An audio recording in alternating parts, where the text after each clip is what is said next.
Hi, my name is Elizabeth Hughes, owner of Examine Solutions Consulting.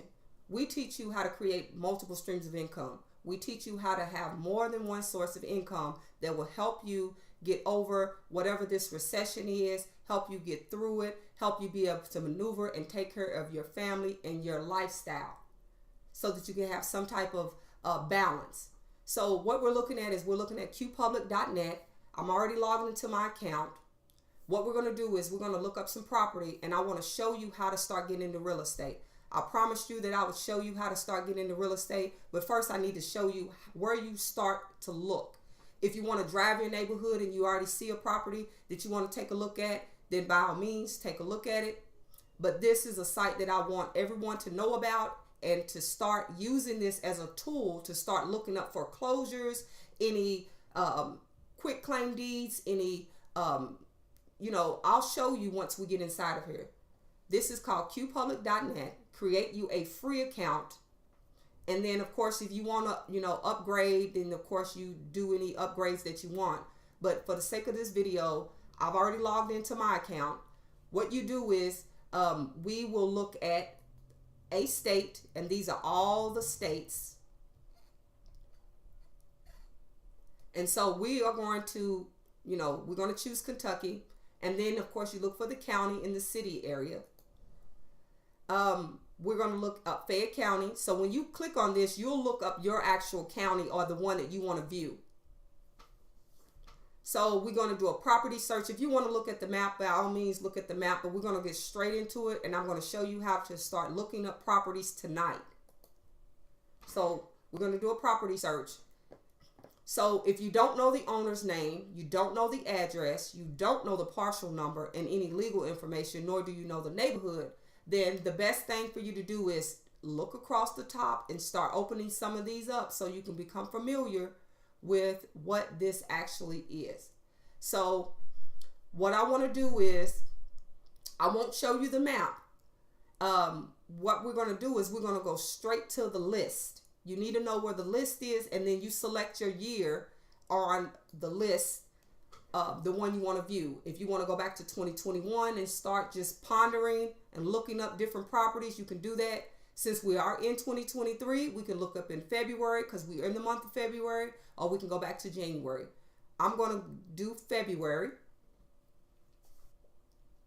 And so this is pulling up properties.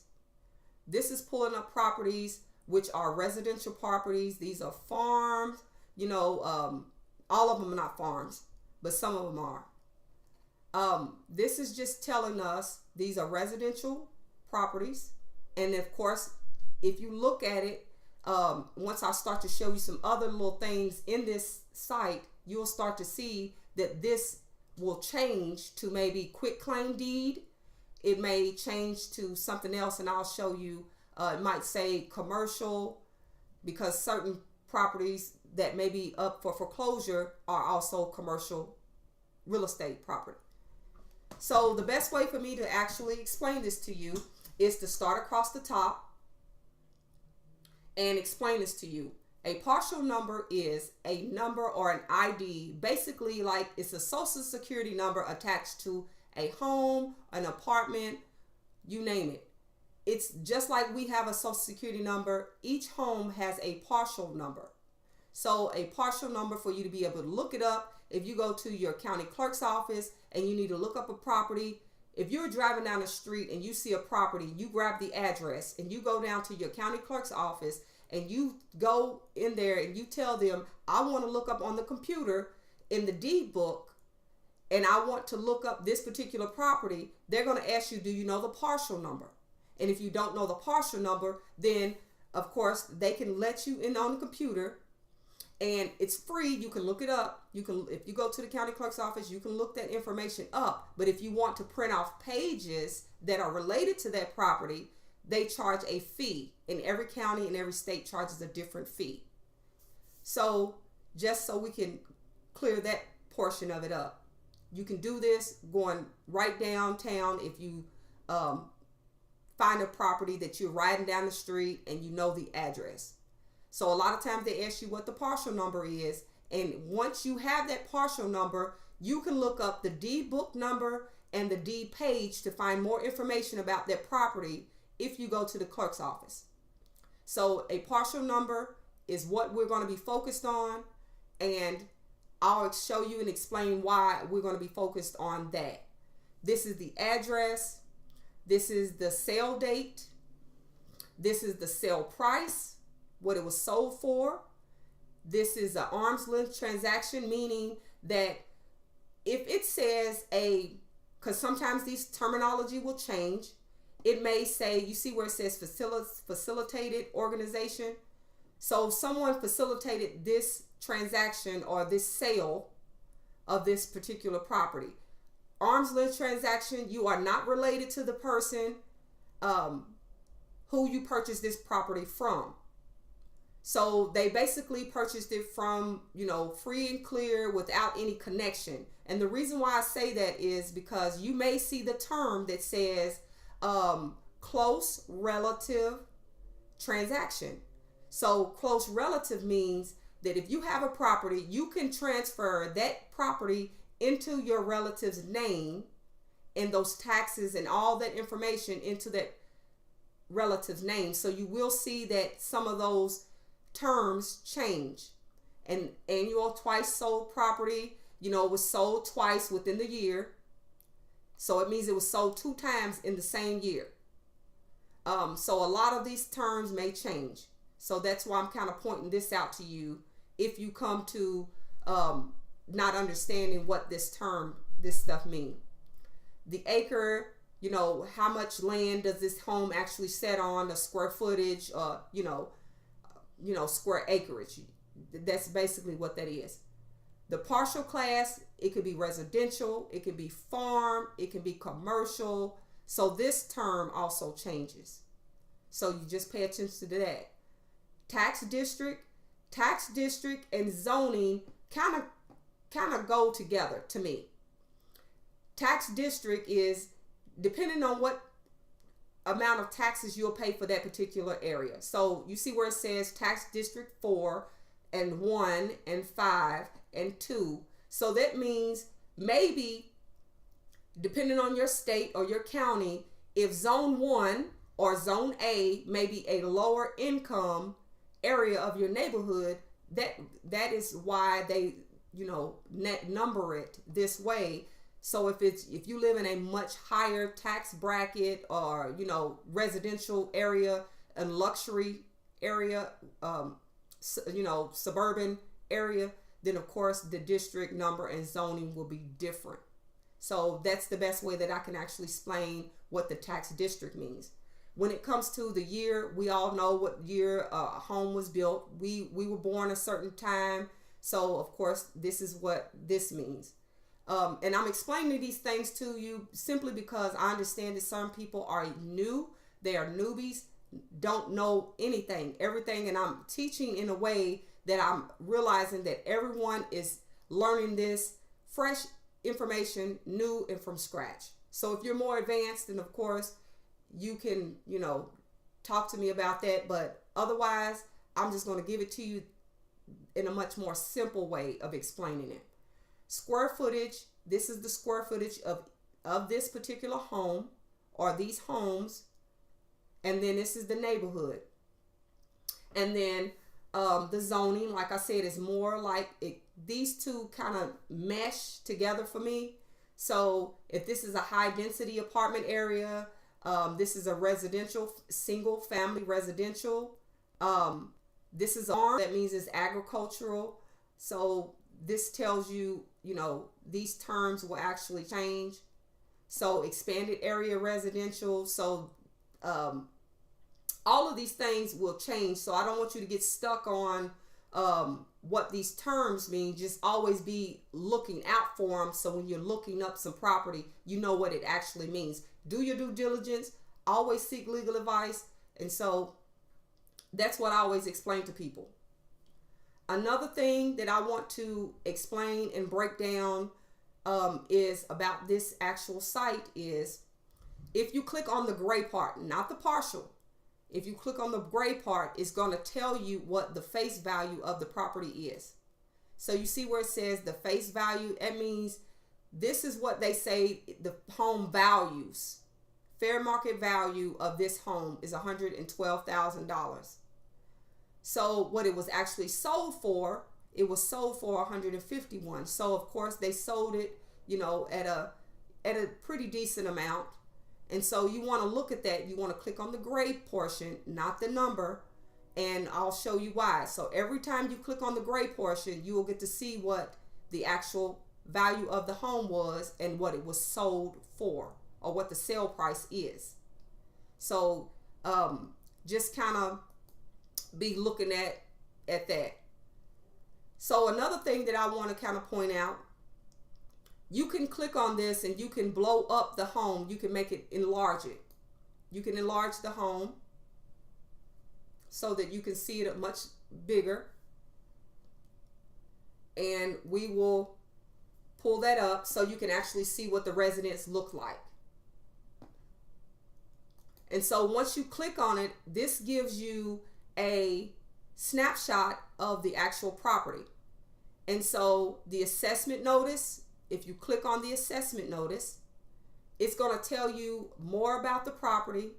It's going to give you the assessment notice, property, the information about the property. So of course the actual address, this is, and this is, I usually blot out a lot of information, but since this is me giving you, and this is for educational purposes only, don't contact these people and, cause no havoc. But this is for educational purposes only. Be respectful of other people's time and their privacy without any cold calling. So what I want to break down is the property address. This is the partial number, and like I said, we're going to focus on the partial number, but what I want to focus on right now is, you see where it says homestead exemption. For those who do not know what homestead exemption is, this relates to more of those homeowners or investors who are of senior age, 65 and older, or whatever they consider to be a senior citizen. This means you get a tax deduction. If you about purchase a home, you get a deduction. So since I'm not in my senior age, then of course I would not receive this deduction. So sometimes you come to this and you'll see a 0. So that means whoever purchased the home is not a senior. But if you see where it says a deduction and it has homestead is for 65 and older, or for veterans who get that tax break. So this is right here, of course, taxable value, and then this is the fair market value of the actual home. So this is the amount that was deducted. $40,000 was deducted. So whoever this homeowner is, they had a deduction. And this is the comparable, what they call comps. This is what the homes in this area are, that are similar to this particular property. This is what these homes compare to this home. So that's how you look at the comps. So you'll hear people talk about comps. You're looking at the comparable price of that property for this particular property. So another thing that I want to kind of point out is, if you come down, you see where it says tax rate, and I'll show you in another video about the tax rate. We talked about the tax district and the acreage. So if you come down through here, this is a single family dwelling platted lot. And these terms I won't break down to you because, of course, for the sake of the video, you being a newbie, not understanding what this term means, I'll confuse you. So I'll just keep going, and then I'll just point out things that will kind of make a little bit more sense to you so that there's no confusion. Okay, now what I'm going to do is I'm going to just break down some of this. You see where it says owner. Look at this information here. And as we come down to giving us information on any home improvements. If you make any home improvements, it's going to raise the value of your home, and it's always documented. So this is it tells you how many levels this home is. It's a 3-bedroom, 2-bath home.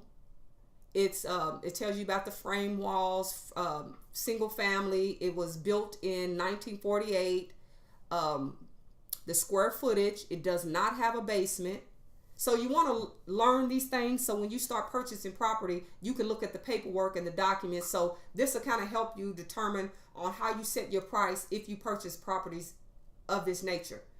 And then, of course, if these homes have no central air, you may have to do some updates. So it's good to see what you're looking at before you start deciding on taking on a property. So this home is all electric. It's central air and AC, hot air. So these are the comps that I showed you on the previous page, which are the comps here. This is the comps, and this is what we're looking at as far as the comps. And you get to see the picture. If you click on this, you'll get to see the image of those homes that are similar to what you actually looking at. Also, if you start at the bottom, I always tell people start at the bottom. You can start at the top, but I need you to see the sale date. In 1966, it doesn't have anything on there, but unknown sale date. It tells you who the owner was, and every time it switches, it goes from, you see, watch my mouse, it goes from Smith Nancy, and then of course Smith Nancy goes over here, and then the new person comes over here. So each time it's moved up. So just so you can start looking at previous owner, the old owner. So right here, of course, it says transfer tax not paid. And let me explain to you real quick what a transfer tax not paid means. Sometimes you can transfer property over to a relative's name, and just because you do a transfer into a close relative, what I mentioned before, close relative transaction is called close relative transaction. Sometimes just because you move a property over and they don't pay the taxes, you can still lose the property because they didn't pay the taxes. Sometimes people think that they move the property over into someone else's name, it takes them off the hook, but it puts the other person on the hook and they don't even realize it, and you still lose the property. So make sure if you transfer it, someone pays those taxes, just to kind of clear that up. So in 2012, the home was sold for $20,000.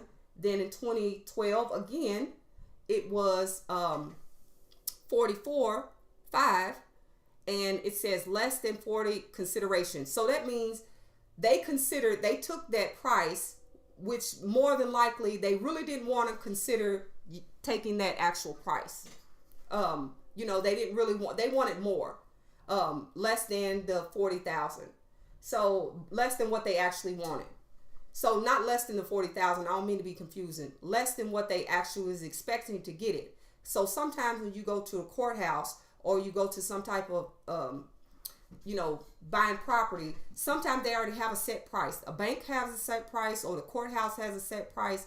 And due to that, they may want a particular amount back.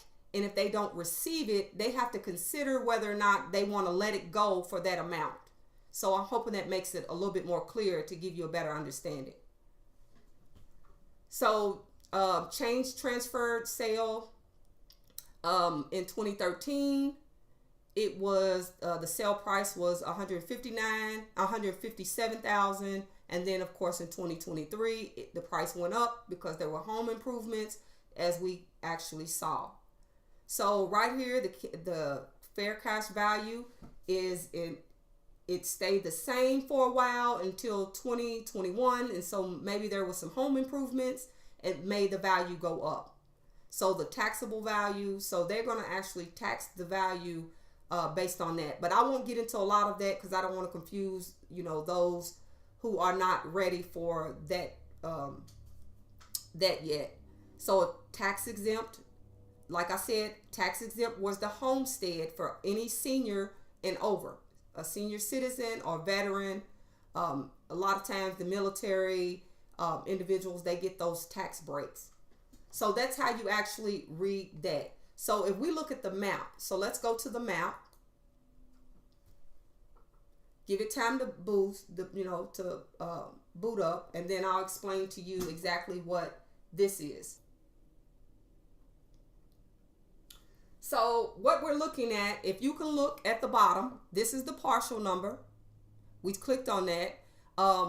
If you look at the taxing district is 5 and the acreage. I'm just giving you a feel of what you're looking at so you can learn how to read it. Just go across the bottom, taxable value, arm's length transaction, so on and so on. But if you look out to the side, you can actually see what the actual property is. This is the one that we are looking at, and you see when I hover over it, this shows you right here exactly what that is.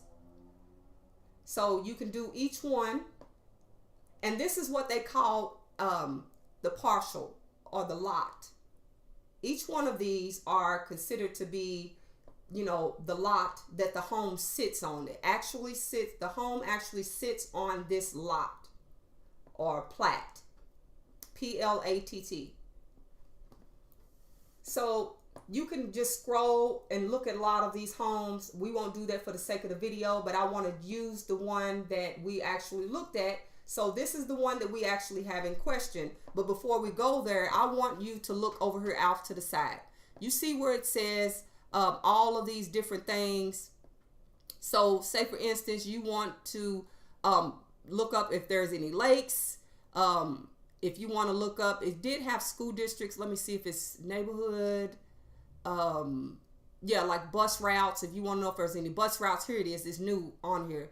Fayette County, the schools. You can click on that if you want to know if there's any schools before you move a family in. So if you're an investor, you want to move a family in. You want to see if there's the school district, what the schools are, so that you can prepare your documents so that family, if they decide to move in there, you'll know what elementary schools they'll go to. You'll know what high schools and middle schools that those children, if that family has, if they have a family, if they're not just a single married couple. So you want to be able to look at this, let them know if there's a bus route. If you can prepare all those documents for them in advance, it helps them a lot, very greatly. And you can do this with whatever state you have. So, and this is pertaining to this particular lot or home in question. You want to look these things up so when you prepare, or your agent prepares the paperwork for the person who's going to purchase the home, that helps them. So that's just a way for you to look at that. So what we want to look at is we want to, you see where it's called Picometry. We want to look at that. Let's click on that and give this time to boot, and then I'll show you exactly what this actually means and how it relates to you. So now we get to look at the actual property. Sometimes you may not get to see the property and you want to see it before you actually go purchase it, because sometimes people may be still living in the home, or sometimes people may have not moved out, and so you don't want to intrude. So you want to give them their space and their privacy, or it may be abandoned or falling apart. So you want to be able to see what that property actually looks like, that you're going to be viewing. So if we click on this, because this tells you the layout or the plot or the area. These are the acres that it says belongs to this particular property. So that's the acreage. If you click on this plus sign, you can start to zoom in even more to look at it, and then of course zoom out, right? So if you look on the community level, it's going to give you an overview. You can get to look at it. So you get to see the neighborhood. So if you live in a state, if you live in Michigan or Kentucky or whatever state you're choosing to look up, you get to see where is it at. Is it going to be a good neighborhood? Just kind of view where this home is located at. Then of course, if you click this once more, you can click the one beside it, and it's going to bring us in even more. Either draw it in or take it out some more. So that's how you can see that actual image. So that's how you use that. We're going to go back and I'm going to show you some more things. So now that we're back to this, if you click on this, what it's going to do is it's going to show you a little bit more. You can either look at the Google map and what I've already showed you, the imagery, and you can look at the report. We've already got the report, so we don't want to see that in. You can look at the Google map, see what it looks like. So if we give it time to boot up, you can actually see what this home really actually looks like. You can click on the photo so we can see a little bit. And then of course move this screen around so you'll get to actually see what the home looks like, see what the neighborhood like, to see whether or not this is going to be a good neighborhood for you to start investing in.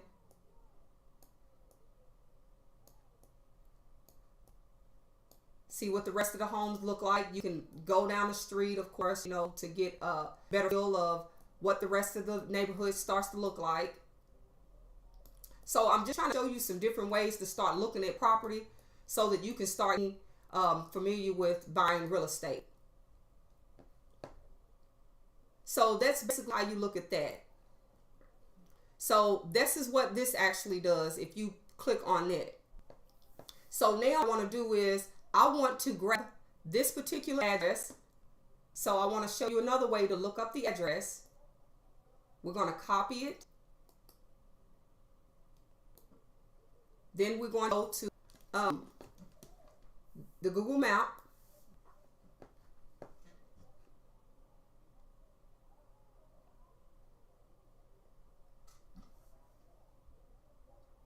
Give it time to load.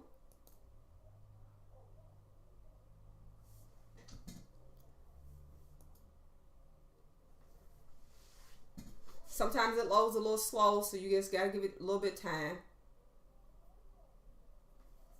So what I'm doing is I'm showing you several ways to start looking up the property. A way you can look at the neighborhood. You can look up, let's do a 3D. Once it loads all the way correctly, we'll do a 3D. So you get to actually see the actual neighborhood from satellite. So it's really basically up to you how you want to look at it, and you can move around so you can see what neighborhood it is, what the highways are. You can look up using that. So what I'm going to do is if you click over to see where it says search, we're actually going to put the address in that I had. Let's look at this, and then you got to put your state. You want to put your actual state. So what we do is we're going to look at the home that we actually work to view. So I'm trying to show you how to look up the property, either Google search or Google Earth, because you want to look at the satellite. You see that yellow, that red dot down there. Of course, you can do a 3D view. So we can look at this property on it and zoom in. Click the plus so we can actually see it. And the more that we zoom in, you'll see the neighborhood, and then go back to 2D so you actually see the property. Let's do it one more time. Moving to the what it's going to do is going to circle. It may look animated, but don't mind that. But you want to do, you want to be able to look at the actual property. So this is the property that we're actually looking at, and you want to see the totality of what it actually looks like, the street, the neighborhood, so on and so on. So that's how you actually look at that. So the last thing that I want to show you is I want to show you the partial number. You see where it says 2600, 3400? What we're going to do is we're going to go to and we're going to look this property up. So you see where it says property tax search. We're going to look at properties tax. Right here it says you can look up the tax year, any year you choose. So we're going to look up 2022. Let me grab, I said 2600. Yeah, let's type in 2600, 3400. So we knew what the partial number was. Let's make sure. 2600, 3400. That's the number right here. So you come over to here, and we don't know what the bill number is. So if you have the partial number, that's why I teach people always know what the partial number is. So that way there's no confusion on what this is. So you submit a search. And what this does is it tells you who the owner is. It tells you the information. This is open records. So, you know, I normally would blot out people's information. But like I said, be respectful, be mindful of other people's information and their time and not intrude. And so don't cold call and do all those different things because you wouldn't want someone to do you like that. This is for educational purposes only. And I want to teach you how to start getting into real estate. This is the property address. This is what was paid. And sometimes it'll say unpaid. This is the face value, the value. And this is telling you about the taxes paid. And of course, sometimes if it says pay attention because it'll say status unpaid. And so this will help you start to see you can reach out to these individuals. Are you having trouble with, of course, you know how to say it once you start investing, letting them know, I'm an investor, are you looking to sell your property, so on and so on. I understand that. What would you like to happen? If you're a wholesaler, you can go to them with a contract and you can start putting things in place saying, if I find you an investor to purchase the property, of course, I would have to teach you about wholesaling and those different types of things, but I'm just giving you a visual of how you can approach a person if their taxes are considered unpaid. And of course, it'll tell you the date that it's unpaid and if it hasn't been paid. And then you'll know when people's properties are starting to go up for foreclosure. So that's how you actually read that.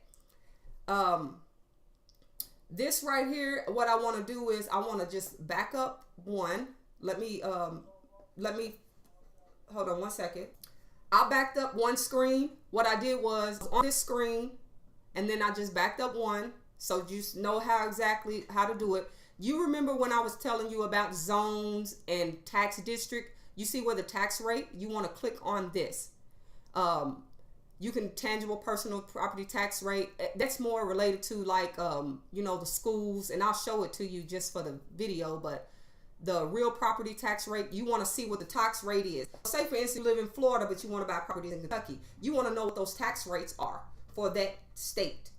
So when you start buying property, you make sure you pay those taxes for that state and you know exactly what they are. So this is what you're actually looking at. Remember I was talking about District 1, District 2? So this right here is telling you about the districts, because some of them we looked at was District 5, District 2, District. So those are the districts that I was referring to. Let's see if I can go back to the actual list. So remember when I was telling you about the tax district? See this here? This is what I mean by tax district 4152. So this is what I'm referring to for the newbies. And then of course it tells you about the taxes and it tells you the total. So you will see if you were in tax district 1, if your neighborhood, you bought a property in that neighborhood, you're going to pay 1.2 because it's including the school, Lextran, it's including all of these different things. So you'll know what that is. If you buy a home in District 5, you're going to pay 1.2 to whatever. So that's how you actually read that.